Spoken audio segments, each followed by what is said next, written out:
footage yesterday of Border Patrol cutting some of the razor wire that Texas had installed. Governor Abbott has vowed to reinstall it. They have his border czar has pictures of people taking fresh razor wire out to the border to reinstall it. Is there now a federal policy of removing the barriers that Texas is installing? So here's what I'll say. I would have to look into that. I did see those reports yesterday, but as it relates to Governor Abbott, we know what he has done these past couple of years while this president has been in office. He's turned this, when it comes to the border, he's turned this into a political stunt. Oh, and my that's gosh. what he's done over and over again. That's what I can speak to. I did see those reports. I would have to go back and get a sense from the team and give you an answer on that. Oh my gosh, I'm going to need a moment here. It's barely noon. Oh my gosh. Just, Lord, please grant me that serenity to accept it. Amen. All right, so welcome back to the show. Dana Loesch here with you. Top of the second hour. That's Karine Jean-Pierre. It's a political stunt, apparently. How is it, if it's a stunt, then why are you so mad? If it's a stunt, then why are you taking it down? Right. If it's a stunt. I mean, you got people flooding into the country by the hundreds of thousands at this point. This is crazy. And this idea that it's a stunt is, I don't know what. A stunt is going down like AOC, standing on the other side of a chain link fence and pretending that you're crying. That's a stunt.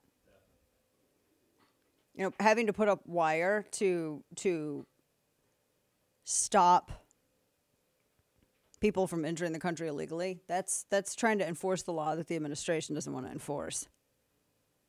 And for her to call it a stunt, it sure as hell doesn't feel like a stunt to the people who live down there who have to deal with cartel members and coyotes trespassing on their property, armed to the teeth, human trafficking. It sure as hell doesn't feel like a stunt to the children who are caught up in all this trafficking. Sure hell doesn't feel like a stunt to the young women who are raped by the cartels and the coyotes that are bringing them across the border. Sure as hell doesn't feel like a stunt to the Border Patrol agents that got to fish 10-year-olds out of the Rio because they drowned trying to cross at the invitation of this administration. Sure as hell doesn't feel like a stunt to a lot of the law enforcement, the guardsmen and Customs and Border Patrol that are working 12, 13, 14, 15-hour shifts because there's not enough of them, because nobody wants to do a thankless job where you're demonized by the administration and told that your horse's reins are whips. That sure as hell doesn't feel like a stunt to all those people. I bet it didn't feel like a stunt either to the Border Patrol agent I talked to a couple of years ago when I was down in McAllen, who came across a child who was about the age of 11 or 12 that had cerebral palsy and had been just thrown along with a ratty, rusty old wheelchair on the bank of the Rio. There were photos that I saw that they had because they thought nobody would believe them. It didn't feel like a stunt to him when he ran across this child in the heat. And after getting him to a facility, this kid didn't probably consent to being taken over the border illegally, couldn't have done it on his own. That border agent just broke down privately. Didn't feel like a stunt to them. You know who it feels like a stunt to and from, though?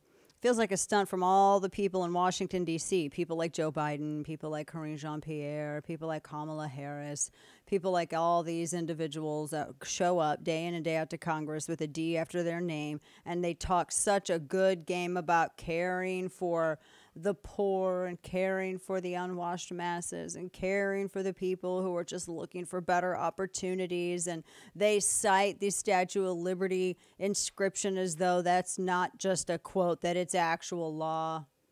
Doesn't feel like a stunt. That's when it actually feels like a stunt. When they sit here and they talk about how much they care, but they don't do anything to alleviate the pressure on all the people who have to deal with the promises that they make.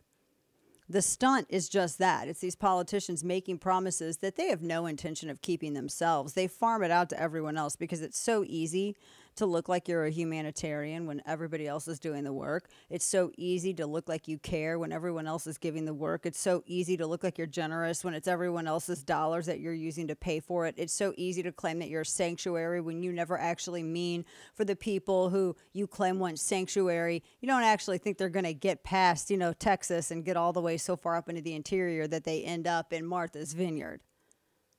That's the stunt. The stunt is the Democrat Party acting like it gives a damn about anybody other than their own registered members. The stunt is acting like they really care about any of this beyond getting votes. And that's what this is. Speaking of which, Joe Biden was talking about some of this in this audio that Kane has. Because when you read between the lines, it's kind of what it is. Listen to this. I mean it. First, we put in place policies that process people in a fair and fast way. Second, we're significantly expanding legal pathways for entry so businesses can get the workers they need. Families don't have to wait for a decade to be together. I've also directed my team to make a historic increase in the number of refugees admitted from Latin America. People fleeing violence and persecution who simply want their kids to have a better life. Next week, my team will consult with Congress on this plan. Okay, so why is it not kids coming over? Why is it just young men?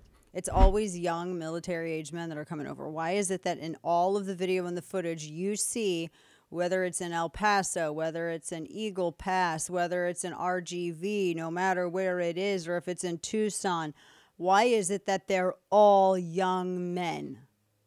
Not a single woman amongst them, not a single child amongst them. Is it just the men that are dealing with the violence and all of that stuff like Biden is saying? Is that what it is? It's just the men? It's just young men.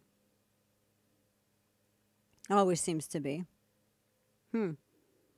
So the women and children, just to hell with them?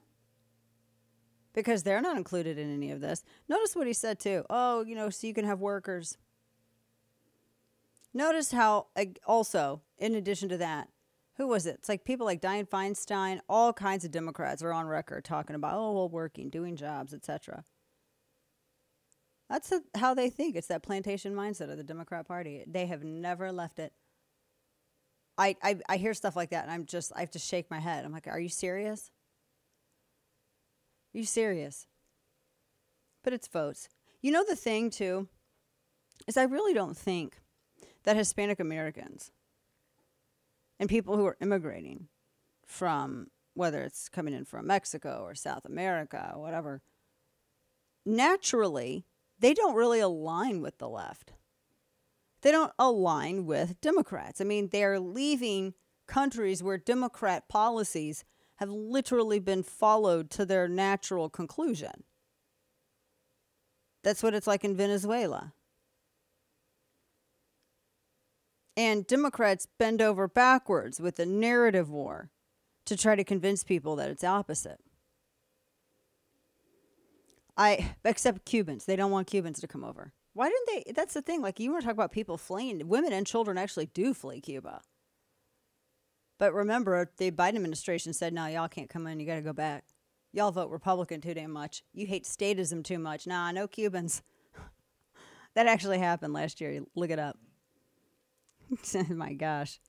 Yeah, they don't play. Cubans won't play at that. Really, I don't think Venezuelans do either. You would think so. I have several friends who were born and raised in Venezuela, and none of them are like that. They are very, very conservative. To the point where they make National Review look like a communist publication. I don't know. But I do think that highlighting the disregard for law and order at the border at the hands of this administration has been working for the right. It's been working for Republicans. And I'm not talking about for political tit for tat either. I'm not talking about just for a political argument. I mean, it's really bad. I don't think people realize this. Do you know how many individuals, like for instance, think about this. There's some friends of ours, their older child, who's a little older than even my oldest child. I mean, they were involved in an accident. Their car was totaled. Thankfully, everybody was okay. Their child had only minor injuries, but they still have to grapple with some stuff. But it was somebody who was here illegally with a fake ID. That's the other thing that people don't realize. I mean, there's more than one way that this actually affects people. And there are so many stories like that. I mean, it has nothing to do with just political one-upsmanship or gamesmanship. It is really bad. It's really bad at the border. We have a listener in RGV area, and they live on the border. I mean, literally on the border. Their land abuts the Rio. And they have grandkids and that, and they're terrified. I first met them at a book signing when I was down in McAllen, Texas, when my first book was out. I met them. Kind of stayed in touch, And they, they're older. I don't want to give anybody's names or anything like that, and out of respect for their privacy. But they've shared that, they have beautiful land. They want their grandkids to, they when they first came and immigrated legally to the area and bought property and were building their family life, they had this vision of, their grandkids growing up on this land and, playing in the streams and running around and, with bikes and shooting guns and all this other stuff, having fun, just, enjoying nature. And they're like, we're afraid to let our kids and dogs outside, our grandkids that go outside at night to play. We're afraid to check livestock at night because, they have pathways, literal, actual worn paths on their land from where people have been illegally crossing. And they found, I guess, the baggies that you wrap drugs in to keep them waterproof and all this other stuff. They find like that kind of, and they have to call the feds out, they have to call the police, and then they have to bring agents out, and it's like a whole big thing. This is a part of their life that they live, and your home is what's supposed to be your sanctuary, and that's been violated for them. And they brought up a really good point. He's an older gentleman, and he was like, that's the thing. My home is my sanctuary. And when all these people when Democrats talk about sanctuary states, they ignore the sanctuary, the home, and the security of the home and neighborhood of all of these people here in the United States. I'm like, that's a great point.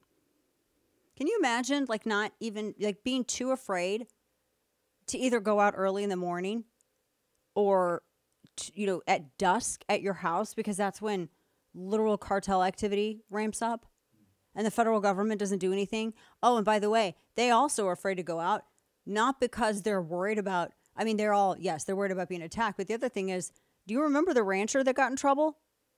Because he was defending himself and his elderly wife against cartel activity, and they tried to charge him with murder. That's the other thing. So, to my point, this isn't about political gamesmanship.